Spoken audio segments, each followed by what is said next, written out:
All right, so in this video, we'll be talking about exploring the R environment. We'll go straight to RStudio to practice.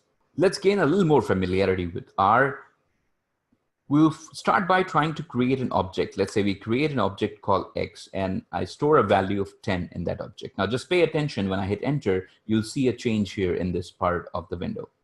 So if I hit enter here, you will see that there is an object called X that has been created, which stores a value called 10. Likewise, if I create another object, which is Y, and that let's say stores a value 15, and this is called equal to sign here in R, a single equal to is an assignment operator. So I am assigning the value of 15 to an object called Y. And if I hit enter, you will see another object that has been created here. Whatever objects you create, they show up in the global environment window here. Okay, say I try to manipulate these numbers a little bit, performing basic arithmetic operations. Let's say I do a Y minus X.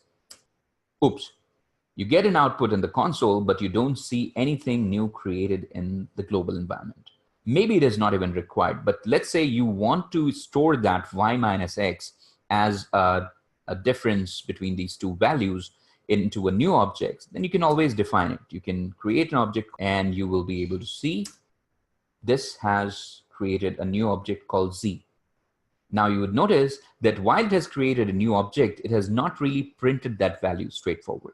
Whereas earlier, when you were doing a Y minus X, you were able to see an output in the console.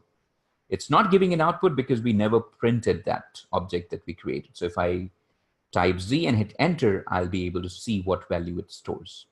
Okay, so it's totally on us. If we want to store a given value in a new object and call it later for use, we can always do that. If we want to straight away look at the output in the console, we can also do that, right? So let's say you've done some work and it's a complex task and maybe you want to refer back to it at a later date, or maybe someone else has to add on to what you've already worked. It is a good practice to mention your comments very clearly. So let's say if I want to write anything here that we are exploring R. Okay, if I hit enter, you would not see anything printed, but this will remain as a note. So this hash here actually tells R that this is a note. This is not a command that we want you to execute. R needs to be told about this. Okay, so similarly, if you want to, let's say, print a character string, you can always do that. But whenever you try to type a message, let's say you want to type a message in the console, you should put these quotes. So let's say I write hello world and I hit enter, you will see that's printed out. One of the first things that you do all the time in any programming tasks, right? So we'll be exploring more of this as we progress. Next, we'll start by reading the data into R and then explore different plotting options one by one.